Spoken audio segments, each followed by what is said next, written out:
तो दोनों भाई लड़ते लड़ते राजा के दरबार में गए। तो राजा ने कहा ठीक है, हंस को बीच में छोड़ दो और दोनों भाइयों को दूर खड़ा कर दो। हंस जिसके पास जाएगा हंस उसी का। सो हंस को बीच में छोड़ दिया गया, दोनों भाई दूर खड़े हो गए और हंस धीरे धीरे धीरे धीरे करता हुआ सिद्धार्थ गौतम के पास चला गया। तब से ये कहावत शुरू हो गई कि मारने वाले से बचाने वाला बड़ा है।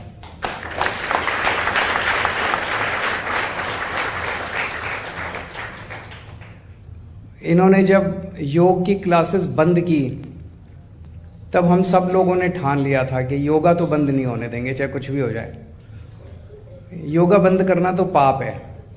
अभी मित्तल साहब से मैं बात कर रहा था, ये भी कह रहे थे यार योगा क्यों बंद कर दिया इन्होंने, और राजनीति चलती रहे, लेकिन योगा कैसे बंद कर सकते हैं ये लोग। जब योगा बंद किया एलजी साहब ने तो बहुत ज़्यादा दुख हुआ हम लोगों को कि बाकी सारी राजनीति तो चलती रहती है। जनता इस टाइम, बहुत सारे आप लोगों से बात मैं करता रहता हूँ, बहुत सारे पोस्ट कोविड कॉम्प्लिकेशंस भी हैं लोगों को। लंग्स की काफ़ी ज़्यादा कॉम्प्लिकेशंस हैं जिसमें आप लोग मदद करते हैं उनकी, आप लोग उनको बीमारी को दूर करते हैं। तो ऐसे में योगा बंद करना बहुत गलत था। लेकिन दिल्ली का पावर स्ट्रक्चर ऐसा है कि एलजी साहब कुछ भी कर लेते हैं। तो दिल्ली के लोगों ने, फिर हम सब लोगों ने तय किया कि यार योग नहीं बंद होने देंगे, चाहे सरकार से पैसा आए नहीं आए। दिल्ली की जनता इतनी भी गरीब नहीं है कि अपने लोगों को मिलकर योगा नहीं करा सकती। तो तब हमने ठाना था कि जो भी सम्मान राशि टीचर्स को मिलती है हम सब लोग मिलके इसको देंगे। तो मैं सभी डोनर्स का तहे दिल से शुक्रिया अदा करना चाहता हूँ। आप लोगों ने सामने आके कंट्रीब्यूट किया और योगा के क्लासेस आज चल रही हैं। जब तक ये वापस सरकारी सिस्टम में नहीं आती, मैं उम्मीद करता हूँ जल्दी आ जानी चाहिए सरकारी सिस्टम के अंदर, तब तक हम हर महीने इसी तरह से डोनर्स के माध्यम से आप लोगों की सम्मान राशि देते रहेंगे। हमारा सबसे बड़ा मेहनताना कल मैं एक RWA की मीटिंग में गया था, वहाँ एक महिला खड़ी हुई और उन्होंने कहा जी जब आपका स्टेटमेंट आया था कि मैं आपका भाई हूँ और आपकी योगा क्लासेस किसी हालत में बंद नहीं होने दूंगा, और अगले दिन योगा क्लासेस शुरू हो गई, तो कहती है कि I was literally in tears कि इस तरह के काम भी सरकार में हो सकते हैं, इस तरह के काम भी राजनीति के अंदर हो सकते हैं। तो कुछ लोगों को ये लगता है कि हमने योगा क्लासेस कोई वोट के लिए किया है। हम ये वोट के लिए नहीं कर रहे, हम ये दिल्ली वालों के लिए कर रहे हैं।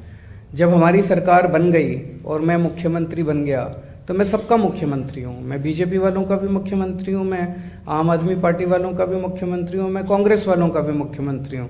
अगर उनके घर में कोई बीमार होता है तो उनकी भी जिम्मेदारी मेरी है। और मैं बार बार ये कहता हूँ मैं दिल्ली वालों का भाई हूँ, मैं दिल्ली वालों का बेटा हूँ, तो मैं हर एक के परिवार का हिस्सा हूँ, चाहे वो किसी भी पार्टी का हो, मेरे को उससे कोई लेना देना नहीं है। कल आप जब सवेरे अपनी अपनी क्लासेस में जाएं तो एक तो ये मैसेज दे देना कि अरविंद केजरीवाल जी ने कहा है कि आपकी क्लासेस कभी बंद नहीं होने देंगे, किसी हालत में बंद नहीं होने देंगे। रवीश रंजन हमारे सहयोगी ज्यादा जानकारी इस पर देंगे। अरविंद केजरीवाल योगा टीचर्स के बीच आज पहुंचे और जैसा कि आपने सुना भी, उन्होंने किस तरह से यहाँ पर जिक्र किया योगा क्लासेस का। आपको बता दें कि आम आदमी पार्टी ने इसके लिए फंड जुटाया था और फंड जुटा के योगा टीचर्स को वेतन दिया गया। और आज इसी मौके पर अरविंद केजरीवाल ने दिल्ली वासियों को संबोधित भी किया। आपने सुना कि किस तरह से उन्होंने जिक्र किया इस बात का कि मैं दिल्ली का बेटा हूं, योगा क्लासेस किसी भी तरह से बंद नहीं होंगी और अब इन्हें एक बार फिर से शुरू कर दिया गया है। योगा शिक्षकों को उन्होंने वेतन भी सौंपा।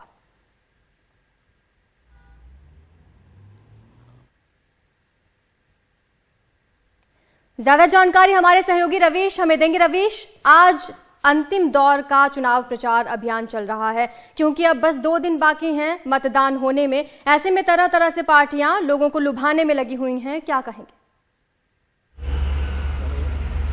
आज बिल्कुल, आज 5 बजे तक जो है वो चुनाव प्रचार हो सकता है। तो यही वजह है कि बीजेपी, आम आदमी पार्टी, कांग्रेस, ये तीनों ही जो मुख्य पार्टियां हैं, इन्होंने अपनी पूरी जो सियासी ताकत है वो झोंक रखी है।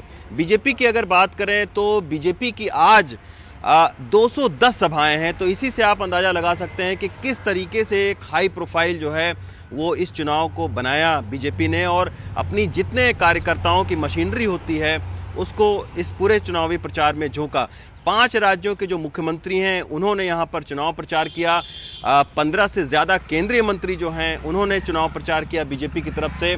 और बीजेपी का ये दावा है कि तकरीबन जो 1 लाख उनके कार्यकर्ता हैं वो 1 करोड़ से ज़्यादा लोगों तक पहुँचे हैं। अब ये नतीजे बताएंगे कि आखिर किसके सियासी चुनाव प्रचार ने कितना लोगों को प्रभावित किया। अरविंद केजरीवाल को अभी आप सुन ही रहे थे कि योगा क्लासेस के ऊपर में आज उन्होंने संबोधित किया और कहीं ना कहीं ये संदेश देने की कोशिश की कि जो ये योगा है, जो एक बीजेपी का एक मुद्दा माना जाता है, बीजेपी ने इसकी शुरुआत की थी राष्ट्रीय स्तर पर, अंतर्राष्ट्रीय स्तर पर ऐसा माना जाता है।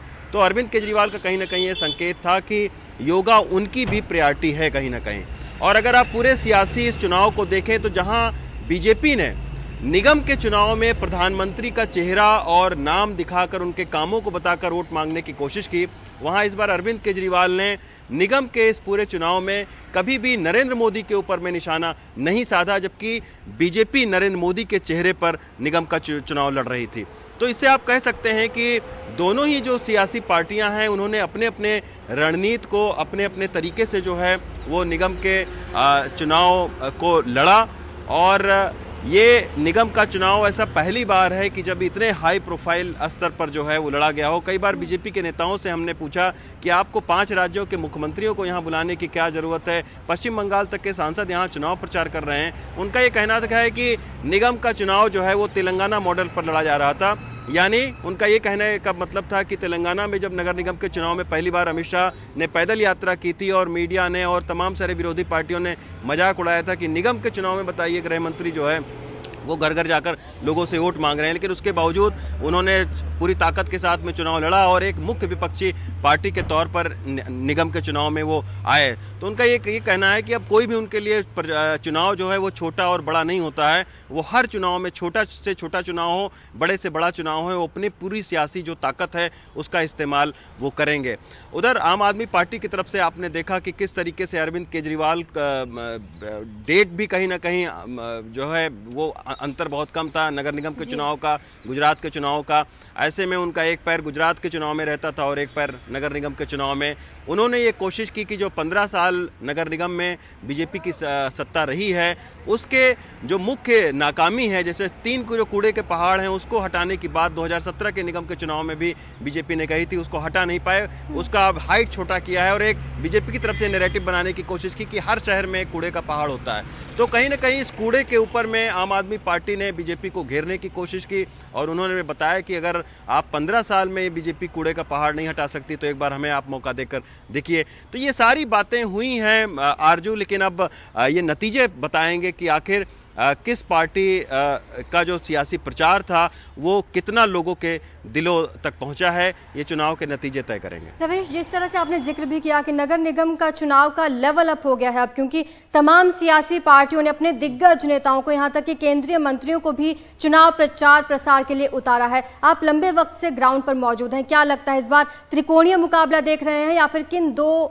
या फिर 3 सियासी पार्टियों में मुकाबला है?